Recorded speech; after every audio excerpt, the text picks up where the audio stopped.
Mais uma vez, bom dia a todos e a todas. Damos início ao webinar Atividades Espaciais Sustentáveis, Sustentabilidade dos Fins ou Sustentabilidade dos Meios.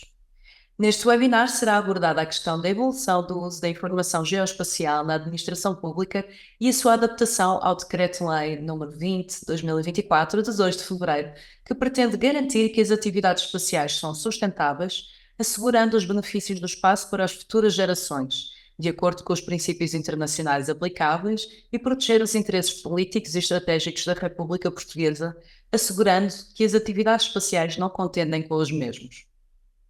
O desafio é o de assegurar o equilíbrio entre colocar mais satélites em órbita, que podem servir causas de interesse público, nomeadamente prevenir incêndios, inundações e controle de espécies exóticas invasoras, entre outras, mas que, por outro lado, irão criar mais lixo espacial e aumentar o risco de colisões. Neste evento será também apresentado o livro Informação Geoespacial na Administração Pública, recentemente publicado pela INA Editora. À semelhança das anteriores conferências organizadas pelo INA, esta sessão terá a interpretação para a língua gestual portuguesa, assegurada por Sofia Fernandes, da Associação de Tradutores e Intérpretes de Língua Portuguesa, a quem agradecemos desde já.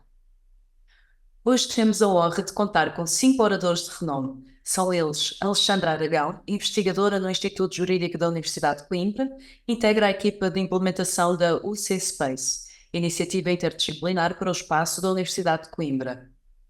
Ana Celeste Carvalho, juíza conselheira do Supremo Tribunal Administrativo.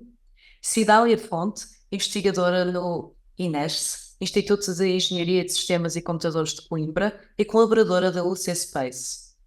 Eduardo Vedor de Paula, coordenador da RIDOT, Rede Internacional de Observação Territorial, e Rui Curado da Silva, coordenador da UC Space. Informamos que a sessão será gravada e transmitida em direto através do canal de YouTube do INA. As questões que os participantes queiram colocar devem ser feitas através da ferramenta de perguntas e respostas, disponível na zona inferior do ecrã e indicada pelo botão QIA, do inglês Questions and Answers.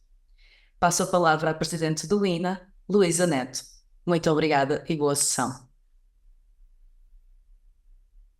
Muito bom dia a todos. Gostava de vos enquadrar um pouco este webinar naquilo que tem vindo a ser a atividade do INA.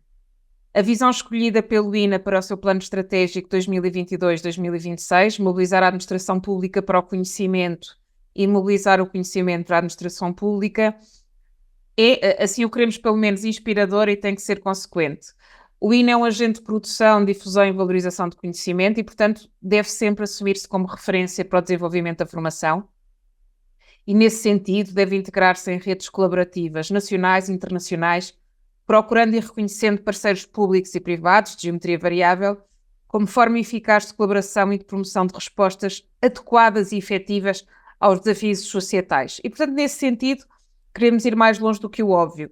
O lançamento de projetos estratégicos de investigação interdisciplinar com áreas de impacto evidente, e aqui identificadas por organizações nacionais e internacionais de referência, devem, de facto, ser divulgadas a grandes públicos, assim se concretizando não apenas o objetivo do INA enquanto transmissor de conhecimento e de formação, como também, e muito em especial, o objetivo da INA Editora. E no ano em que o INA assumiu também a aprovação do percurso integrado de capacitação em sustentabilidade, entendemos que era importante alinhar as preocupações com as conclusões do Conselho de Ministros da Competitividade da União Europeia, de maio de 2023, sobre a utilização justa e sustentável do espaço no âmbito da política espacial da União Europeia, conclusões que recordam que as órbitas espaciais estão a tornar-se rapidamente congestionadas, devido também à quantidade crescente de objetos espaciais, e reiteram a importância de uma abordagem da União Europeia em matéria de gestão do tráfego espacial, uma vez que a proteção, a segurança e a sustentabilidade são essenciais para alcançar uma utilização justa e sustentável do espaço. Isso determinou o lançamento do curso de Informação Geoespacial e Imagens de Satélite quanto aos seus possíveis usos pela administração pública, em parceria com a Faculdade de Direito da Universidade de Coimbra, a UC Space e a CITED, e que veio a dar a conhecer esta importância nas áreas ambientais, industriais, agrícolas, urbanísticas, na segurança da defesa, não deixando também de questionar os objetivos da política espacial portuguesa e, em especial, as questões que emergem da contratação de serviços de obtenção e proteção de imagens, nomeadamente ainda a proteção de dados pessoais na utilização de imagens de satélite como meio de prova em processos contra-nacionais. E depois teve este curso também um aporte suplementar com a edição da obra coletiva Informação Geoespacial da Administração Pública, sobre a coordenação das doutoras Alexandra Aragão e Ana Celeste Carvalho, a quem muito agradecemos a coordenação da obra, assim como a todos os autores que entenderam contribuir para esta nova área de inteligência coletiva da administração pública. É um desafio complexo, existem certamente várias estratégias que podem ser adotadas para mitigar as consequências negativas e aproveitar os benefícios das atividades espaciais e da necessária sustentabilidade, e é esse o mote que nos leva a ouvir os ilustres especialistas que nos dão aqui o prazer de hoje colaborar connosco, trazendo visões enriquecedoras e experiências distintas, e é nesse sentido que passa também, então, a palavra à doutora Ana Celeste Carvalho, juíza conselheira do Supremo Tribunal Administrativo, na qualidade de coordenadora e coautora deste livro, fará uma breve apresentação da obra. Cara doutora Ana Celeste, muito obrigada. Muito obrigada, cumprimento todos e agradeço e felicito também o INA-IP por mais esta iniciativa. A professora Luísa Neto já fez esta pequena introdução e de como este livro surgiu e cabe-me agora fazer uma apresentação, ainda que sucinta e abreviada, mas esquemática relativamente aos vários temas sobre que este livro incide. Este livro é o resultado de duas iniciativas formativas, a primeira delas realizada na região autónoma dos Açores, com a parceria do Governo Regional dos Açores e o Terenov, um centro de tecnologia sediado na Ilha Terceira, onde foram abordados temas que integram o livro. Portanto, contamos aqui com o contributo desses autores. E depois, essa primeira iniciativa formativa acabou por ser muitíssimo bem complementada com uma outra, já sobre a parceria do INA-IP, realizada em Lisboa. E, portanto, este livro dá estampa a este conjunto de intervenções realizadas na região autónoma dos Açores e em Lisboa. Portanto, iniciativas que começaram por ocorrer em 2022 nos Açores, depois em 2023 em Lisboa, e aqui estamos nós em 2024 a dar luz a esta obra coletiva, que é o fruto de um trabalho de várias participações e de várias parcerias, umas delas individuais, como a professora Alexandra Aragão e eu própria como coordenadoras, e também todos os outros autores, mas também importantes parcerias e colaborações institucionais, como a Faculdade de Direito da Universidade de Coimbra e o ICESpace, o INA-IP, naturalmente, e CITED. E, portanto, como a professora Luísa Neto já deixou aqui o repto, depois de 22, depois de 23, depois de 24, onde estamos agora, seguramente 2025 também haverá espaço para continuarmos. Este livro, que agora me cabe apresentar, tem uma função pedagógica, eminentemente pedagógica, exortiva no sentido de exortar a administração pública globalmente considerada e todos os seus agentes a começar gradualmente a introduzir as imagens de satélite nos procedimentos administrativos e durante as atividades, devido precisamente a uma ampla capacidade aplicativa destas imagens. A obra em questão tem 3 partes, que dedica 3 temas em particular. O primeiro, os fundamentos jurídicos da utilização das tecnologias de observação da Terra e as condições jurídicas da utilização das tecnologias. Aqui, nesta primeira parte, versando sobre o modelo de contratação pública aplicável e sobre os limites postos à tecnologia para a necessidade de proteção de dados pessoais. E, portanto, este primeiro tema conta com um conjunto de capítulos estes que versam sobre cada um dos temas dos oradores. O primeiro capítulo desta parte primeira é de João Nuno Frazão e Francisco Pedro Coutinho, que começam por sintetizar precisamente esta questão do espaço à luz do direito internacional e fazendo aqui uma sinopse de vários tratados internacionais com relevo para o espaço. Depois, também ainda nesta primeira parte, Luís Longeda, cujo tema são os apontamentos sobre políticas públicas e princípios jurídicos da geoinformação, e em particular o caso do Sistema Nacional de Informação Geográfica Português, onde faz toda esta análise do panorama global europeu das políticas públicas de geoinformação, e com também retratando exemplos e iniciativas das Nações Unidas e também da União Europeia.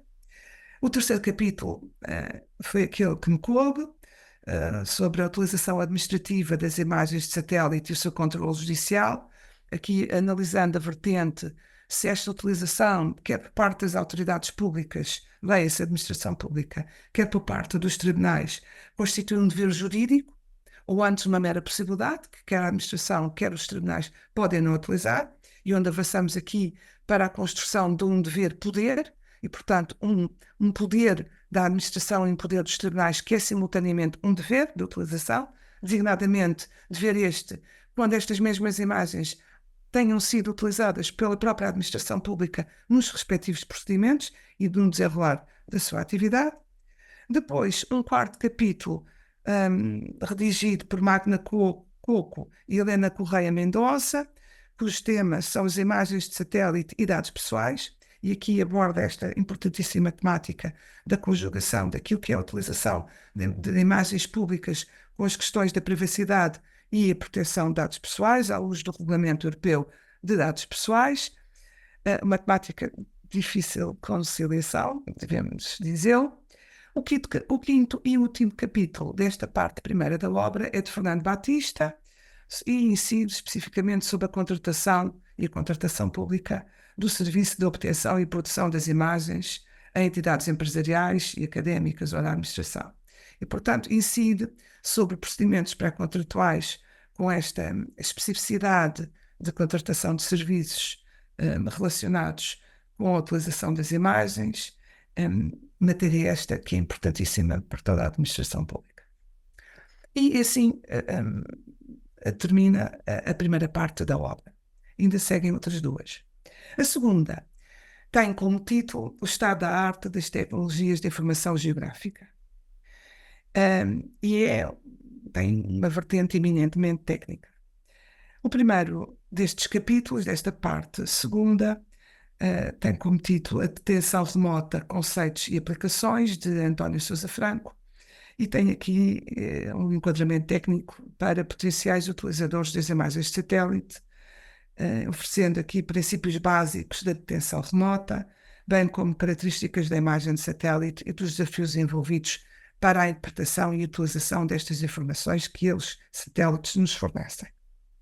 O capítulo 7º desta parte segunda incide sobre a potencialidade da utilização das imagens recolhidas por satélites pela administração pública, escrito por Cidália Fonte e Diogo Duarte, e aqui contamos com a presença hoje entre nós de Cidália Fonte, que vai explicar muito bem este tema. E segue-se imediatamente o Costa e Mário Centeno com o tema da monitorização e gestão dos territórios rurais com o Sistema de Monitorização da Ocupação do Solo, o SMOS. E aqui, especificamente, ver os algoritmos, analisar a questão da utilização dos algoritmos de inteligência artificial aplicados às imagens espaciais obtidas por satélites, e aqui estas questões vertentes relativamente a esta monitorização específica do solo. O último dos capítulos da parte segunda foi escrito por André Sá, sobre o uso da informação geoespacial na administração pública e também nos tribunais, e também oferece exemplos destas mesmas utilizações por parte da administração e por parte dos tribunais, com limites, avança com limites, cenas de crime, situações de prisioneiros, de fronteiras, etc. E, portanto, também aqui fazendo uma especificidade para a exatidão e a precisão ao nível posicional temático e de atributo temporal, de escala vertical, dessa mesma utilização das imagens de satélite. E por último, a parte terceira da obra, que se dedica à questão do tema que se designou como oportunidades de utilização das tecnologias de informação geoespacial. E o primeiro desses do capítulo dessa terceira parte foi muitíssimo bem escrito por Alexandre Aragão, que também temos connosco e também vai falar, embora mais também é preciso sobre o novo decreto-lei deste ano, onde neste capítulo Alexandre Aragão expõe a fundamentação jurídica do dever de utilização dos sistemas de detecção remota no contexto concreto do cumprimento da legislação ambiental.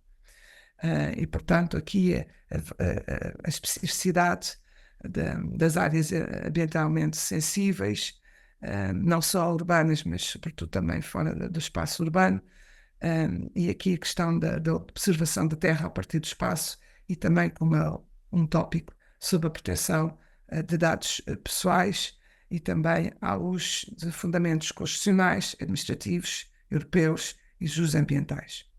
Segue-se o texto escrito em coautoria por Duarte Pimentel e Pedro Freire da Silva, também sobre um olhar sobre as tecnologias de observação da Terra como instrumentos legais, considerando como ferramentas para a proteção de biodiversidade, gestão de desastres e catástrofes ou disputas jurídicas da propriedade. E, portanto, aqui também uma panóplia de fundo com tópicos sobre a utilização da inteligência artificial nesta matéria. O capítulo 2º, escrito também a coautoria por Pedro Rodrigues e Marco Gomes, trata do uso de imagens de satélite para fiscalização das atividades industriais, agrícolas, florestais e similares. Aqui à luz especificamente da atividade desenvolvida pela Autoridade Nacional para a Conservação da Natureza e a Autoridade Florestal Nacional, com a incumbência de coordenar, planear e avaliar a atividade de fiscalização e de vigilância e assegurar a interligação com as restantes entidades com competência de fiscalizadora no domínio da conservação da natureza e das florestas. Portanto, aqui especificamente ambiental, mas com uma vertente mais específica na área das florestas. O capítulo 3º, escrito por Manuel São João, aqui com a especificidade da região autónoma dos Açores, já que o tema é da observação da Terra a partir do espaço, a evolução da tecnologia e os seus benefícios na proteção do mar dos Açores. Efetivamente, porque a área territorial dos Açores é até maior no domínio marítimo do que na área terrestre. E também aqui esta importante visão da observação do mar e a utilização das imagens de satélite para a utilização da observação do mar. Raquel Ferreira, também açoriana, escreveu sobre a utilização das imagens espaciais pela administração e o princípio da boa administração. Este princípio que foi introduzido no Código de Procedimento Administrativo em 2015 e que constitui também um desafio de critérios, introduzindo aqui critérios de eficiência administrativa para todos os órgãos da administração pública e, portanto, aqui a vertente da utilização das imagens de satélite como também uma das vertentes de maior eficiência para a administração pública. O capítulo 15, escrito por Fernanda Paula Oliveira, sobre as aplicações urbanísticas e de ordenamento do território das imagens de satélite. Aqui umas notas breves também sobre a utilização destas imagens para fins eminentemente urbanísticos, considerando a sua especialização, grande especialista em Portugal, sobre o direito do urbanismo. E depois o último capítulo, também muito específico, escrito por Marta Santos, sobre o uso de imagens de satélite para fins de segurança e defesa. Ela própria militar e, portanto, aqui uma outra área muitíssimo interessante de como os desafios que coloca em matéria de utilização de satélites, de vigilância em diversas aplicações ligadas à segurança e à defesa, explicando aqui também neste texto a relevância estratégica do conhecimento que advém das tecnologias que conferem superioridade informativa a quem as tem. E dá um exemplo prático, infelizmente, sebejamente conhecido de todos nós, que é o da guerra da Rússia e Ucrânia, enquanto o primeiro conflito global em que são utilizadas imagens comerciais de satélite para contrariar a desinformação difundida por uma das partes do conflito.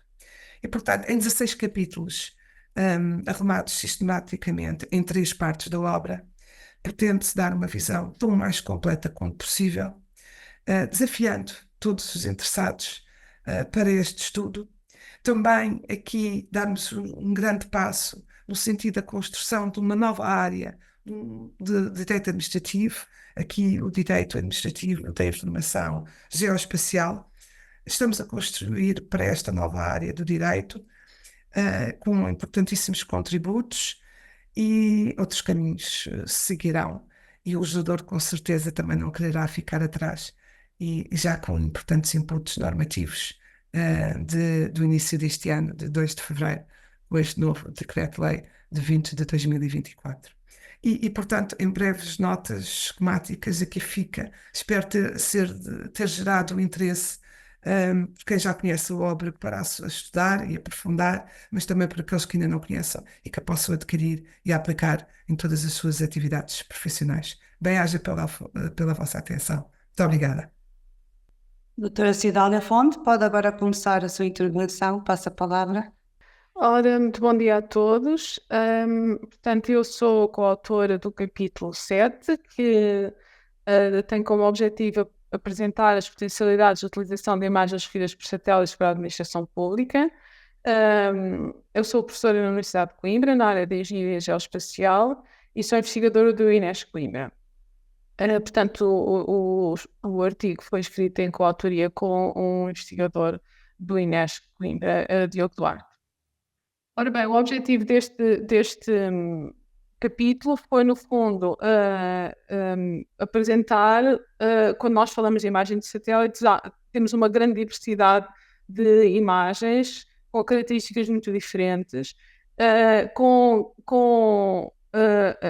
portanto, o que restringe, no fundo, as aplicações que podem ser feitas dessas imagens. Portanto, dentro deste capítulo, temos 2 tópicos, um para explicar que tipos de imagens é que nós podemos obter a partir de satélite, e depois algumas das características muito relevantes dessas imagens, como, por exemplo, a resolução espacial, temporal, radiométrica, espectral, que têm, efetivamente, a importância de possibilitar ou impossibilitar o seu uso para alguns tipos de aplicações. Por exemplo, uma imagem que tem uma resolução temporal de 1 mês não pode ser utilizada para monitorizar um evento que ocorre ao longo de uma semana, não é? Porque só obtemos uma imagem de mês a mês. A secção seguinte apresenta dados e informação que estão já disponíveis. Portanto, não é preciso fazer tudo de raiz, não é preciso, em muitos casos, pegar em imagens existentes e processá-las para obter informação. Já existe informação disponível, existem instituições que geram precisamente informação a partir das imagens que estão disponibilizadas.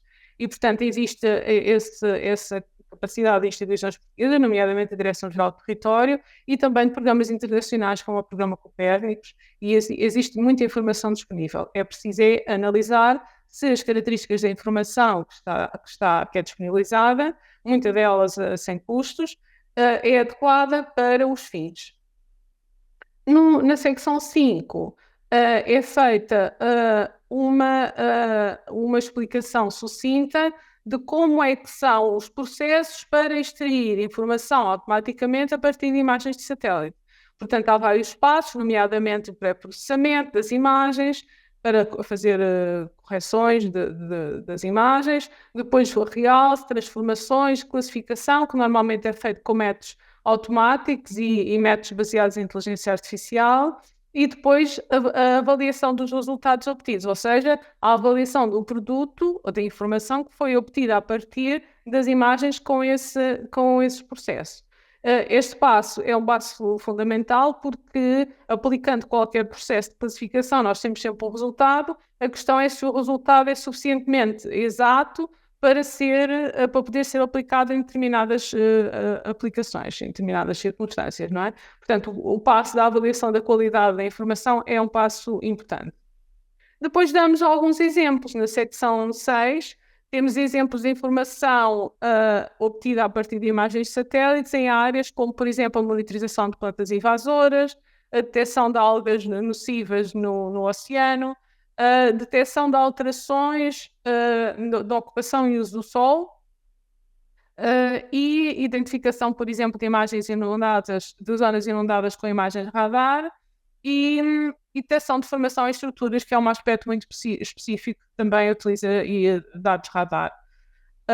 E por fim, algumas conclusões, onde nós fazemos, um dos objetivos aqui é, no fundo, informar o utilizador de que tem que perceber muito bem, ou identificar muito bem quais são os objetivos do trabalho que vai desenvolver e permitir identificar que dados é que são adequados para esse trabalho ou que informação é que é adequada, de forma a conseguir efetivamente obter aquilo que precisa. E tem que ser um processo feito com muito cuidado, porque nem todos os dados e nem toda a informação tem exatidão e tem detalhe suficiente para algumas aplicações. Então, basicamente é este o conteúdo do capítulo, e nós estamos disponíveis para colaborar e temos cursos aqui na área de detecção remota e, portanto, estamos disponíveis para colaborar e dar alguns esclarecimentos a quem precisar. E muito obrigada pelo convite. Muito obrigada. Passamos agora a palavra à doutora Alexandra Aragão.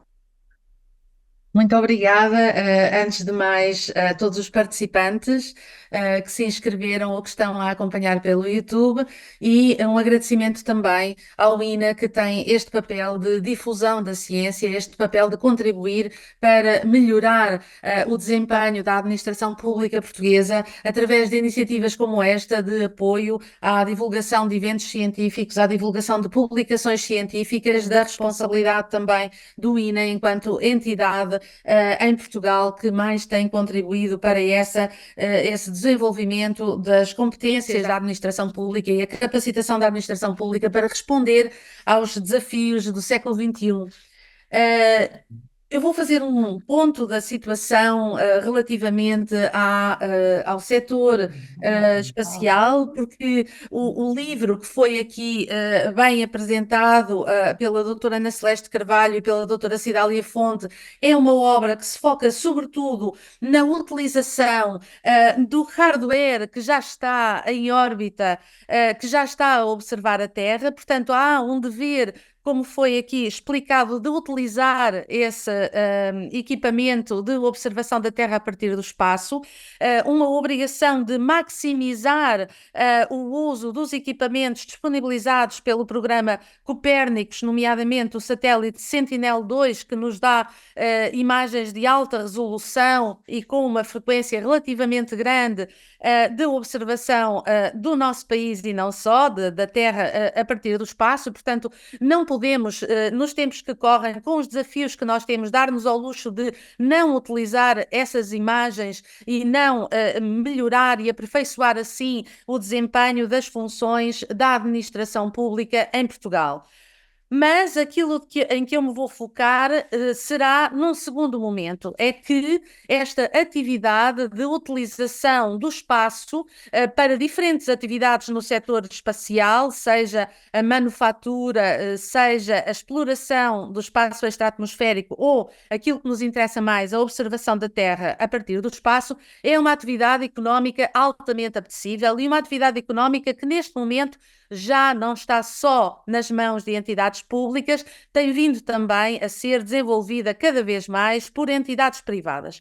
E então o objetivo destes diplomas legais que em Portugal regulamentam o acesso a esta atividade económica de utilização do espaço, o primeiro diploma de 2019, o mais recente de fevereiro deste ano de 2020, pretendem alcançar vários objetivos.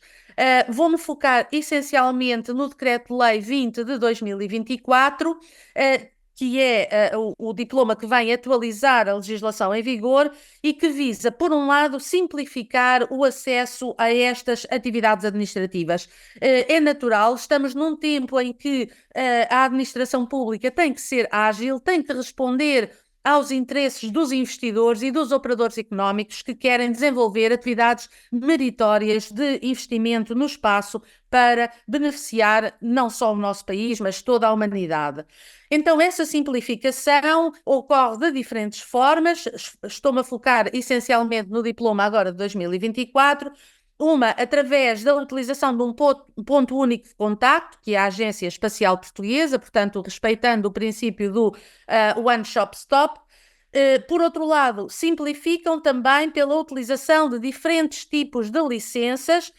Além da licença normal que já tínhamos, temos agora licenças, portanto, a par das unitárias, temos licenças globais e licenças conjuntas. As licenças globais são aquelas que são outorgadas quando há um operador que pretende desenvolver várias atividades muito semelhantes em diferentes momentos ou em diferentes pontos de lançamento. Portanto, temos um operador e várias atividades, todas elas semelhantes, em diferentes áreas ou em diferentes momentos. Mas também temos licença global se o mesmo operador for desenvolver atividades de diferente natureza, atividades de organização, de lançamento, de controlo, de reentrada, portanto de retorno do engenho espacial que foi enviada. Isso pode ser alvo de uma licença global. E temos depois as licenças conjuntas, licenças um pouco mais complexas, que exigem, portanto, da parte da ciência jurídica alguma capacidade de construção e de imaginação. As licenças conjuntas podem ser de tipo integrado ou múltiplo, quando haja mais do que um operador, por exemplo, até em situações de parcerias público-privadas, em que tenhamos empresas da área espacial a atuar em conjunto com entidades públicas e a desenvolver um conjunto sucessivo que normalmente no regime anterior seriam objeto de diferentes licenças e agora podem ser objeto de uma licença conjunta, integrada ou múltipla, conforme o caso. Portanto, este é um dos objetivos deste novo diploma legal, o tornar mais ágil, mais simples e ao mesmo tempo mais claro o procedimento de licenciamento da utilização do espaço para fins pacíficos. Aliás, prevê-se, já estava também previsto, mas repete-se agora, que toda a tramitação deste procedimento visando a autorização do acesso a um recurso tão escasso como é o espaço, seja feito através, portanto, os detalhes desta tramitação sejam regulamentados através de um regulamento relativo ao procedimento que será aprovado pela Agência Espacial Portuguesa. Portanto, há aqui uma preocupação com a operacionalização, com a concretização jurídica do que é que significam estes diferentes tipos de licenças, qual é a tramitação que se segue, quem é que tem que solicitar, quais são os passos, os documentos e os requisitos que têm que ser observados. Porém, aquilo que mais me preocupa não é propriamente a tramitação ou a tipologia das licenças. Aquilo que mais me preocupa e que justifica o título deste webinar, recordo, atividades espaciais sustentáveis, sustentabilidade dos fins ou sustentabilidade dos meios, aquilo que mais me preocupa é precisamente como controlar essa mesma sustentabilidade. É que, se repararem bem, no preâmbulo do novo diploma legal, se refere que um dos objetivos da adoção deste novo diploma legal 20 de 2024 foi conferir maior centralidade à sustentabilidade na utilização do espaço, nas atividades, portanto, de utilização do espaço. A sustentabilidade já estava no diploma anterior, no entanto, ela agora é um pilar central deste novo diploma legal. Se repararem no artigo 1º, que tem o objeto do diploma legal, na versão de 2019 dizia-se que um dos objetivos deste diploma legal, passo a ler, era assegurar que as atividades espaciais respeitam os princípios internacionais de utilização do espaço ultraterrestre, designadamente o seu uso pacífico. Ora, uma interpretação preliminar desta disposição dava a ideia de que, desde que não fosse, aliás, para fazer a guerra, desde que não fosse para fazer guerra, qualquer uso seria legítimo. Qualquer proposta de lançamento de um objeto espacial seria admissível, de acordo com a nossa legislação. Ora, no novo diploma legal de 2024, este artigo 1º foi alterado e agora podem ser licenciadas atividades espaciais que sejam sustentáveis. Reparem, foi substituído, aquela linha que eu acabei de ler foi substituída por esta. Podem ser licenciadas atividades de uso do espaço desde que sejam sustentáveis, assegurando os benefícios do espaço para as futuras gerações, de acordo com os princípios internacionais aplicáveis. Ora, esta referência à sustentabilidade na dimensão intergeracional é uma referência implícita à ideia de que o espaço extra-atmosférico é património comum da humanidade. Esta ideia de património comum da humanidade, de resto, não é estranha à legislação portuguesa, ela está consagrada também desde 2019 na Lei do Clima, a lei portuguesa que, desde 2021, peço desculpa, na Lei do Clima, a lei portuguesa que estabelece que um clima estável é também património comum da humanidade e que Portugal se esforçará por defender esta ideia junto de instâncias internacionais, nomeadamente junto das Nações Unidas. Portanto, isto leva-nos aqui a uma questão muito concreta, muito prática e que ainda não está resolvida relativamente à aplicação deste diploma legal. E que é não só a sustentabilidade dos meios deve preocupar-nos, também a sustentabilidade dos fins. A sustentabilidade dos meios sabemos nós o que é não gerar lixo espacial, portanto, haver sempre que possível o retorno do objeto para que ele não fique causando lixo e risco de colisões. É a não contaminação do espaço, sendo que agora o conceito de espaço foi também ele ampliado neste novo diploma legal. Frisa-se que o espaço não é só a órbita terrestre, é também o espaço que esteja abaixo da órbita terrestre, isto é, o artigo 3º, a linha E do diploma legal, que diz que espaço é também o que está abaixo da órbita terrestre ou para além da órbita terrestre. No diploma legal anterior era só a órbita terrestre e o que estava para além dela. Portanto, o espaço extra-atmosférico agora é também abaixo da órbita terrestre. Portanto, queremos evitar poluição também naquilo que antes era apenas o espaço aéreo, mas que agora é também o espaço abaixo da órbita terrestre, que está também incluído. Mais importante de tudo, dizia eu, não é só a sustentabilidade dos meios, é também a sustentabilidade dos fins. E com isto vou me encaminhando para o final, para dizer que o diploma legal aqui não clarifica, na minha opinião, o suficiente, mas poderá certamente ser objeto de desenvolvimentos futuros a cargo, naturalmente, da Agência Espacial Portuguesa, o órgão com competência nesta matéria.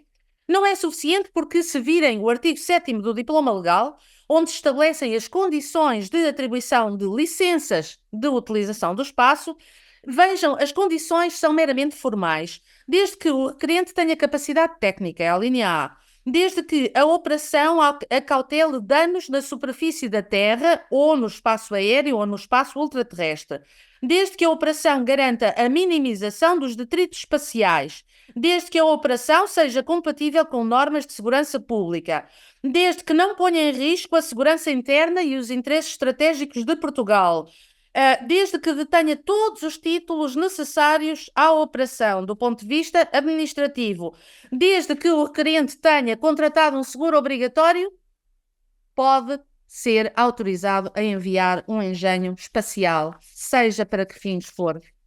E é aqui, ou seja, a sustentabilidade dos fins, que me parece que falta densificação jurídica, que falta estudo do ponto de vista jurídico-administrativo sobre quais são os fins verdadeiramente relevantes que justificam este dispêndio de energia, de materiais, este risco aumentado de colisões, esta contaminação do espaço extra-atmosférico com mais engenhos espaciais. Os fins podem ser fins nobres, do interesse de toda a humanidade e das gerações futuras, ou podem ser fins fúteis. Se pensarmos, por exemplo, na colocação de objetos para fins publicitários no espaço, e, enfim, a imaginação das empresas é tão grande que isto pode vir a acontecer, se pensarmos em fins, não digo fúteis, mas um bocadinho menos nobres, como seja o turismo espacial, talvez a prioridade não esteja aí. Talvez os esforços dos Estados e também das empresas não devam ir nesse sentido. Pelo contrário, devem ir no sentido de se focar em finalidades que sejam relevantes para os fins do Estado português e que a administração pública portuguesa visa também prosseguir. Fins relacionados com interesses públicos muito relevantes no curto, no médio e no longo prazo, e é aqui que entram as gerações futuras.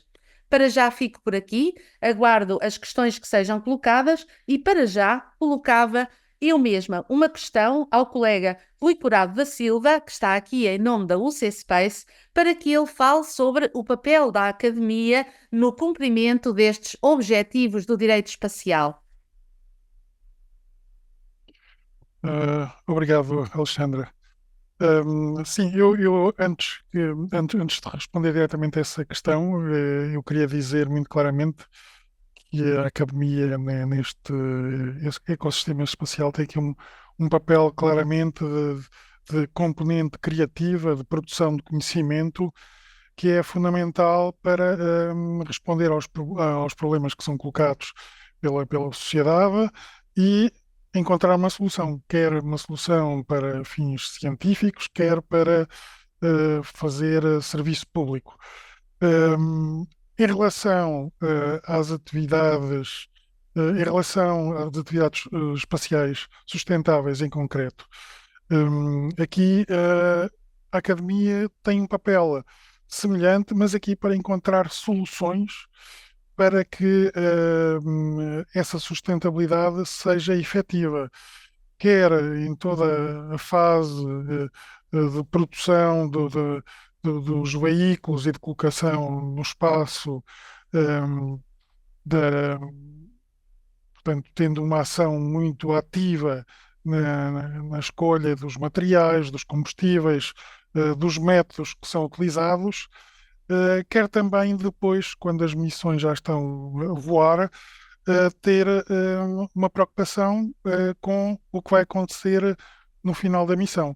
Ou seja, hoje em dia já existe uma legislação muito e diretivas a nível da Agência Espacial Europeia muito concretas. Cada missão que é colocada agora a voar tem que ter um plano de final para que o veículo não fique no espaço, para que haja uma reentrada, um processo eventual da recolha do veículo que é colocado a voar, e a Universidade tem que ter um papel ativo nesses processos. Tem que ter uma análise crítica se todos esses procedimentos estão a ser aplicados, e também monitorizar se de facto eles têm uma aplicação concreta e a legislação que foi criada, de facto, permite salvaguardar os interesses de todos os parceiros, toda a gente que utiliza o espaço. Eu vou dar aqui um exemplo muito concreto, não é propriamente de um exemplo que esteja ligado à observação da Terra, à utilização da informação geoespacial para aplicações terrestres, mas é um exemplo em que existe um claro conflito entre a utilização do espaço por operadores diferentes, quando a legislação não é suficiente, quando os tratados internacionais não são suficientes para salvaguardar a utilização do espaço por todos os parceiros. E o que existe é uma situação conhecida: existem operadores de internet que estão a enviar para o espaço constelações com milhares de satélites para fornecer serviços de internet. Portanto, aqui não é um serviço propriamente de observação da Terra, mas é um serviço, já tudo que tem um certo interesse público. E, paralelamente, temos investigadores, temos astrónomos que fazem ciência, produzem conhecimento, fazendo observações do espaço a partir da Terra. Obviamente que cada um dos satélites, quando estão no espaço, o volume que eles ocupam é minúsculo, não, um satélite só por si, no campo de visão de um astrónomo, não é, digamos, algo que seja incomodativo, mas é sobretudo incomodativo quando temos observações em que a exposição dos instrumentos para produzir uma imagem é muito longa, e em que se vêem os traços dessas constelações de satélites claramente desenhadas na imagem dos astrónomos, o que impede e estraga uma série de observações que são feitas. Portanto, existe aqui um claro conflito, neste caso é um exemplo, um claro conflito entre dois utilizadores. Um até nem é um utilizador que está a utilizar o espaço por ter lá colocado alguma coisa, mas é um utilizador que precisa de ver imagens do céu, imagens sem traços que são produzidos pela reflexão do Sol na constelação de satélites dos operadores de internet. Portanto, e isto acontece porque ainda existem brechas, né, nos tratados internacionais e na legislação, e cabe à academia, e sobretudo aqui como um dos interlocutores são cientistas, cabe à academia intervir aqui e intervir para encontrar soluções para evitar que estes problemas aconteçam. Eu só queria acabar dizendo ainda uma coisa sobre a questão da sustentabilidade no espaço. É preciso ter noção que enviar um veículo para o espaço requer a mineração de materiais, a produção de materiais, por vezes materiais muito complexos, dependem-se de quantidades de energia consideráveis, há emissões de dióxido de carbono associadas, por vezes, muito importantes. O combustível, nem preciso explicar, creio que é óbvio, é um alto emissor de dióxido de carbono, mas depois há uma coisa que eu queria realçar, é que uma boa missão espacial é uma missão que pode durar 10, 20, 30, 40 anos, e estando o satélite lançado, estando ele lá em cima, numa órbita estável e bem calculada, ele a partir daí é autónomo, já não está a gastar energia nenhuma e vai-nos estar a fornecer um serviço durante 40 anos, ou 30 anos, ou 20 anos. Portanto, isto para fazer o contraste com o processo de produção e de lançamento. Aí ainda se podem fazer melhorias grandes para melhorar todos os aspectos de sustentabilidade, mas é preciso ter noção que os satélites fornecem um serviço fantástico durante décadas sem gastar energia absolutamente nenhuma. Depois, obviamente, existe algum trabalho no segmento terrestre, mas estamos a falar de computadores e de serviços normais que são feitos em edifícios por funcionários. Que é tudo. Obrigado pela oportunidade.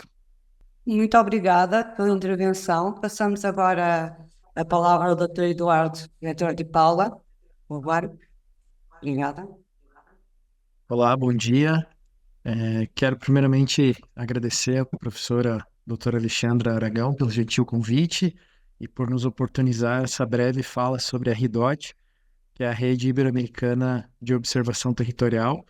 É uma satisfação participar dessa agenda e prestigiar o lançamento do livro Informação Geoespacial na Administração Pública, Fundamentos, Desafios e Oportunidades de Aplicação, cuja temática apresenta uma relação direta com a agenda da RIDOT.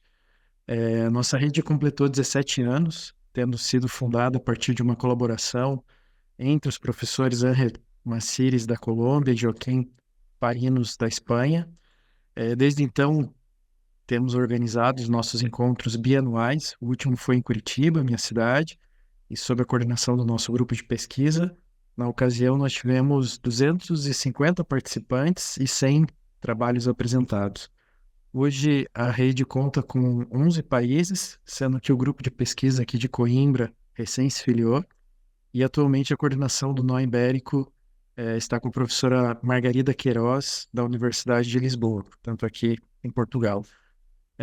O nosso próximo encontro será em Cuenca, no Equador, em junho de 2025, e estamos organizando um evento híbrido, então convido todas e todos a participarem conosco e visitarem a nossa página, o nosso site de inscrição. Gostaria também de salientar que dentre os 5 eixos que nós desenvolvemos na REDOT estão a justiça territorial, a relação urbano-rural, o ordenamento territorial na agenda política, o sistema de apoio à tomada de decisões, portanto, com uma interface muito grande com a obra, objeto desse webinar, e, por fim, ambiente e território.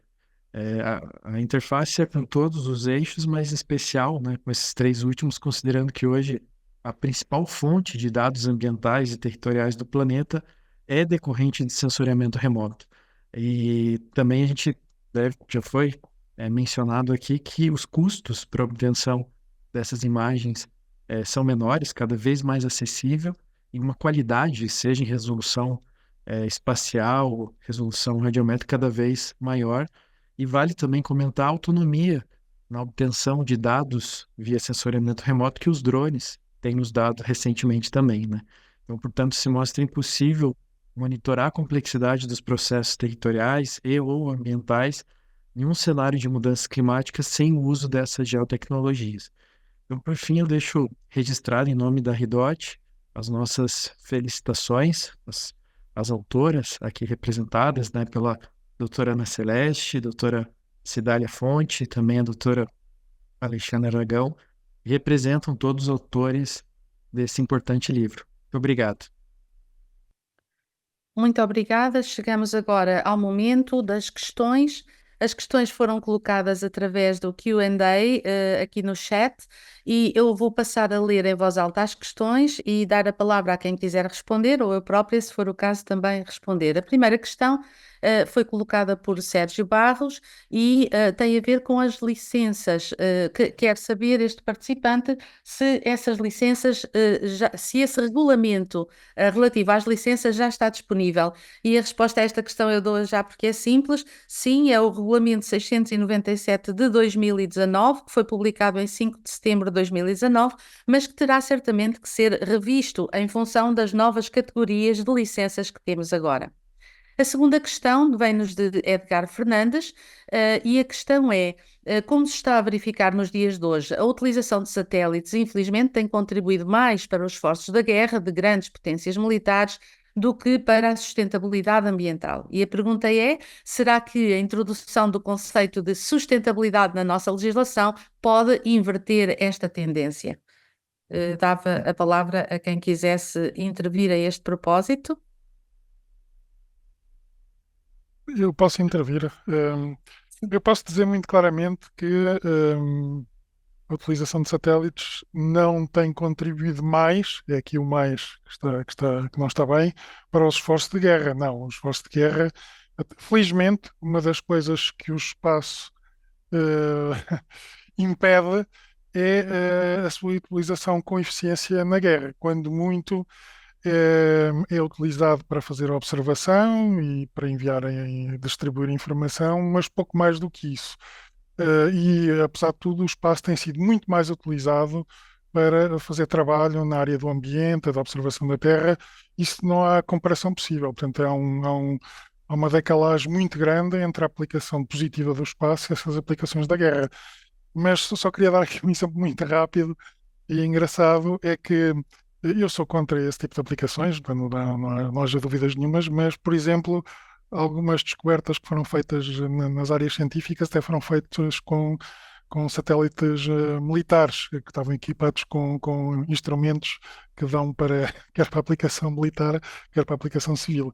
Mas eu acho que isto é uma das coisas a que não devemos ceder 1 milímetro, é evitar que sejam colocadas coisas, equipamento no espaço bélico, porque há quem queira dar esse passo. Felizmente, a eficiência dessas ideias é muito baixa e tem impedido que se tenha avançado. Muito obrigada. Passava uma outra questão que está aqui partilhada através do chat, também de Sérgio Barros, que pergunta que uma empresa que se queira constituir ab início com um objeto social no setor do espaço, se deve ter esse objeto em exclusivo ou se pode acumular com outras atividades que também fora da área espacial, dentro e fora, presumo que seja este o sentido da questão colocada. Não sei se alguém quer responder a esta questão. Penso que não há grandes dúvidas. Eu posso ir avançando, portanto, não tem que ser exclusivo da área espacial, as empresas podem ter diferentes fins e diferentes escopos sociais, sendo dedicado à área espacial, ele tem que garantir que tem capacidade técnica, económica e financeira para realizar as operações espaciais. Portanto, essa parte da empresa terá que estar assegurada e ser robusta para que não possa uma iniciativa espacial ser mal sucedida por falta de condições de segurança devido à incompetência ou à incapacidade económica ou técnica. Eu penso neste momento que não há aqui mais questões. Se houver, por favor, coloquem-nas, mas não havendo, eu passava a palavra à doutora Manuela Oliveira. Muito obrigada às centenas de pessoas que assistiram a este webinar. Agradecemos também aos nossos distintos convidados pela partilha e contributo para este debate. Vamos agora partilhar no ecrã um inquérito de avaliação do interesse desta conferência.